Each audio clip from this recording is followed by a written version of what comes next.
کہ وہاں سے آپ صلی اللہ علیہ وسلم کو مسجد اقصی تک لے جایا جاتا ہے، تمام انبیاء کرام کی امامت کرانے کے بعد آپ صلی اللہ علیہ وسلم کے لیے ایک سیڑھی نازل ہوتی ہے. آپ صلی اللہ علیہ وسلم اس پر چڑھ کر تمام آسمانوں کا سیر کرتے ہیں، بلکہ آسمانوں کا سیر کرایا جاتا ہے، یہاں تک کہ جنت اور جہنم کو دیکھتے ہیں، سدرۃ المنتہا کو دیکھتے ہیں، اللہ رب العزت کی دیدار حاصل کرتے ہیں، اللہ سبحانہ و تعالیٰ کی ہم کلامی سے سرفراز ہوتے ہیں، اور پھر آپ صلی اللہ علیہ وسلم دوبارہ نیچے آتے ہیں اور بیت المقدس پہنچتے ہیں اور براق پر سوار ہو کر دوبارہ مکہ مکرمہ پہنچ جاتے ہیں. اسی رات جس پر آپ صلی اللہ علیہ وسلم معراج کے سفر کے لیے نکلے تھے، وہی رات آپ صلی اللہ علیہ وسلم دوبارہ مکہ مکرمہ میں پہنچتے ہیں.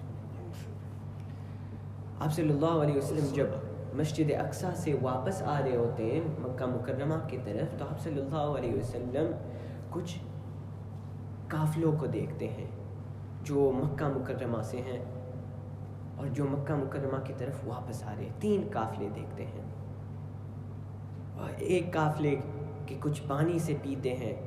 ایک قافلے کو دیکھتے ہیں تو دیکھتے کہ ان کا امیر فلاں قسم کی سواری پر سوار ہے، اس سواری کا رنگ یہ ہے. اور ایک قافلے کو دیکھتے ہیں کہ وہاں ان میں سے ایک کی سواری گم ہو گئی ہے، تو لوگ اس کی تلاش میں ہیں، اور آپ صلی اللہ علیہ وسلم دوبارہ مکہ مکرمہ پہنچ جاتے ہیں. اب یہ سفر کہاں سے شروع ہوا تھا؟ حضرت ام ہانی رضی اللہ عنہ کے گھر سے.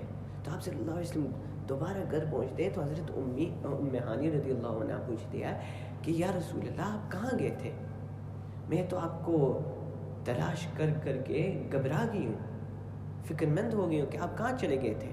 تو آپ صلی اللہ علیہ وسلم کے سامنے پورا خبر بتاتے اور پورا واقعہ بیان کرتے ہیں. حضرت ام ہانی رضی اللہ عنہ عرض کرتی ہے، پوچھتے ہیں کہ یا رسول اللہ صلی اللہ علیہ وسلم آپ قریش کے سامنے اس واقعہ کا بیان تو نہیں کریں گے نا؟ تو آپ صلی اللہ علیہ وسلم نے فرمایا، جواب دیا کہ میں بالکل بتاؤں گا. حضرت ام ہانی درخواست کرتی ہے کہ یا رسول اللہ ایسا مت کرنا، کہ ایسا نہ ہو کہ قریش کے لوگ آپ کو جھٹلا دیں، آپ کا مذاق اڑانے لگے. میں بالکل آپ کی تصدیق کرتی ہوں کہ آپ گئے ہوں، لیکن یہ لوگ آپ کا مذاق اڑائیں گے. بہرحال اگلے دن ہوتا ہے، آپ صلی اللہ علیہ وسلم نکلتے ہیں اور اتفاقاً ابو جہل کا گزرنا ہوتا ہے آپ صلی اللہ علیہ وسلم سے، اور ابو جہل آپ صلی اللہ علیہ وسلم کو دیکھتا ہے، آپ صلی اللہ علیہ وسلم سے پوچھتا ہے کہ کچھ تازی خبر ہے، کوئی نئی خبر ہے؟ تو آپ صلی اللہ علیہ وسلم نے فرمایا کہ جی ہاں، کل رات میں یہاں سے مسجد اقصی تک اللہ سبحانہ و تعالیٰ مجھے لے گئے تھے. تو ابو جہل اس بات کو سن کر کہ مکہ مکرمہ سے لے کر مسجد اقصی تک ان دنوں میں صرف جانے کے لیے 1 مہینے کی مسافت اور واپس آنے کی 1 مہینے کی مسافت، یعنی کل 2 مہینے کی مسافت.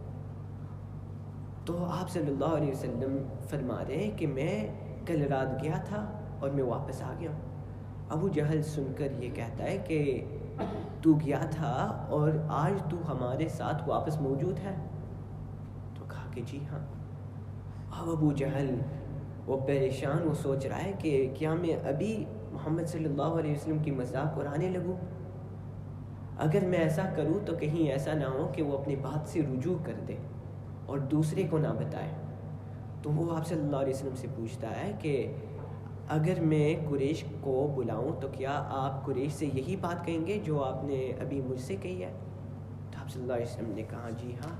تو ابو جہل جلدی تمام لوگوں کو بلاتا ہے، پکارتا ہے، دیکھو یہ کیا کہہ رہا ہے، دیکھو یہ کیا کہہ رہا ہے. تمام لوگ اکٹھا ہوتے تو آپ صلی اللہ علیہ وسلم سے دوبارہ پوچھتا ہے کہ دوبارہ کہو، تو آپ صلی اللہ علیہ وسلم فرماتے کہ کل رات مجھے یہاں سے مسجد اقصیٰ تک مجھے لے جایا گیا تھا، اللہ سبحانہ و تعالیٰ مجھے لے گئے تھے۔ اب کچھ لوگ اس بات کو سن کر آپ صلی اللہ علیہ وسلم کے سامنے ہنس رہے ہیں، مذاق اڑا رہے ہیں، کچھ لوگ تالیاں بجا رہے ہیں، کچھ لوگ اپنے سر پر ہاتھ رکھ رہے ہیں کہ یہ کیا کہہ رہا ہے، کیا کہہ رہے ہیں۔ تو کچھ لوگ وہاں موجود تھے جو بیت المقدس گئے ہوئے تھے، اور وہ جانتے تھے کہ مسجد اقصیٰ کس طرح لگتا تھا، اور وہ اس بات کو بھی جانتے تھے کہ آپ صلی اللہ علیہ وسلم کبھی مسجد اقصیٰ پہنچے نہیں ہیں، مکہ مکرمہ سے صرف 2-3 مرتبہ نکلے، مسجد اقصیٰ کبھی نہیں گئے۔ تو آپ صلی اللہ علیہ وسلم سے سوال پوچھنے لگے کہ مسجد اقصیٰ کس طرح لگتا ہے۔ شروع میں تو کچھ آسان سوال تھے، پھر کچھ ایسے سوال پوچھنے لگے کہ آپ صلی اللہ علیہ وسلم اس کا جواب نہیں جانتے تھے کہ مسجد اقصیٰ کے دروازے کتنے، مسجد اقصیٰ کی کھڑکیاں کتنی ہیں، مسجد اقصیٰ میں فلاں پتھر کے ستون کتنے ہیں، اس قسم کے پتھر کے کتنے ستون ہیں۔ اب آپ صلی اللہ علیہ وسلم یقیناً گئے ہوئے تھے، لیکن ان باتوں کو دیکھنے کے لیے تو نہیں گئے تھے نا۔ آپ صلی اللہ علیہ وسلم پریشان، فَقُرِبْتُ قُرْبَةً مَا قُرِبْتُ مِثْلَهُ قَطُّ، اتنا پریشان ہوا، میں اتنا پریشان ہوا کہ اس جیسے میں کبھی پریشان نہیں ہوا، کہ اب میں اس کا جواب نہ دوں تو لوگ وہ میری تکذیب کریں گے اور مذاق اڑائیں گے، مجھے جھوٹا کہیں گے۔ آپ صلی اللہ علیہ وسلم بہت پریشان کہ اسی دوران اللہ سبحانہ و تعالیٰ اپنے قدرت کا اظہار کرتے ہیں۔ آپ صلی اللہ علیہ وسلم فرماتے ہیں فَرَفَعَهُ اللَّهُ لِي وَأَنظُرُ إِلَيْهِ، اور وفی روایت فَجَلَّ اللَّهُ لِي الْبَيْتَ الْمَقْدِسِ، کہ اللہ رب العزت نے مسجد اقصیٰ کو بلند کیا، میرے نگاہوں کے سامنے کیا، اور میرے اور مسجد اقصیٰ کے درمیان جو حجابات تھے ان تمام حجابات کو ہٹا دیا۔ قریش مجھ سے سوال کر رہے ہیں اور میں ما یسألونی عن شیء الا انبأتهم به، قریش مجھ سے سوال نہیں کر رہے مگر میں ان کو اس کا جواب دے رہا ہوں کہ کتنے ستون ہیں، تو میں مسجد اقصیٰ کو اپنے سامنے دیکھ رہا ہوں، تمام پردے ہٹے ہوئے ہیں، میں اس کا جواب دے رہا ہوں۔ کوئی چیز وہ مجھ سے سوال نہیں کرتے، میں اس کا جواب دیتا، گویا کہ مسجد اقصیٰ میرے سامنے ہے۔ یہ وہ اللہ رب العزت ہے کہ جس کے قبضے قدرت میں ہے کہ جب چاہتے تو پردہ اور حجابات ہٹا سکتے۔ آپ صلی اللہ علیہ وسلم کے ایک صحابی ہیں جن کا نام ہے حضرت معاویہ بن معاویہ رضی اللہ عنہ۔ ایک تو ہے حضرت معاویہ جو امیر المؤمنین بعد میں ہوئے، لیکن یہ ایک دوسرے حضرت معاویہ ہے، حضرت معاویہ بن معاویہ۔ آپ صلی اللہ علیہ وسلم ایک مرتبہ تبوک میں تھے، غزوہ کے مقصد کے لیے وہاں گئے ہوئے تھے کہ جبرائیل علیہ السلام آپ صلی اللہ علیہ وسلم کی خدمت میں حاضر ہوتے ہیں اور آپ صلی اللہ علیہ وسلم کو بتاتے ہیں کہ آپ کے صحابی کا معاویہ بن معاویہ کا انتقال ہو گیا ہے مدینہ منورہ میں۔ آپ صلی اللہ علیہ وسلم تبوک میں ہیں، حضرت معاویہ کا انتقال ہو رہا ہے اور ہوا ہے مدینہ منورہ میں، اور حضرت جبرائیل پوچھتے ہیں آپ صلی اللہ علیہ وسلم سے کہ کیا آپ چاہتے ہیں کہ معاویہ بن معاویہ کا جنازہ پر آئے؟ تو آپ صلی اللہ علیہ وسلم نے پوچھا کہ بالکل میں چاہتا ہوں۔ تو آپ صلی اللہ علیہ وسلم پوچھتے ہیں کہ یہ میں کیسے جنازہ پر آؤں گا؟ کیا مجھے تمام لوگوں کی نگاہوں سے، جو میں تبوک میں ہوں، ان تبوک والوں کی نگاہوں سے مجھے چھپا دیا جائے گا اور مجھے مدینہ منورہ لے جایا جائے گا؟ یا نمبر 2، معاویہ بن معاویہ کے جنازہ کو یہاں لایا جائے گا؟ تو جبرائیل علیہ السلام جواب دیتے ہیں کہ نہ، پہلے بات ہوگی نہ آپ مدینہ منورہ جائیں گے، نہ دوسری بات ہوگی کہ ان کے جنازے کو یہاں لایا جائے گا، بلکہ یہ تیسری بات ہوگی۔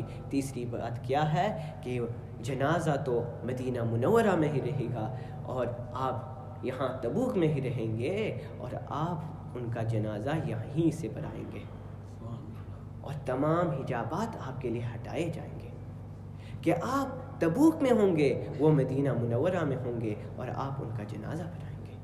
اور اسی طرح ہوا کہ حضرت جبرائیل علیہ السلام اپنے پر کو زمین پر مارتے ہیں کہ حضرت معاویہ بن معاویہ کے جنازے کو اوپر بلند کیا جاتا ہے۔ آپ صلی اللہ علیہ وسلم ان کے جنازے کو دیکھتے ہیں اور نماز جنازہ پڑھاتے ہیں۔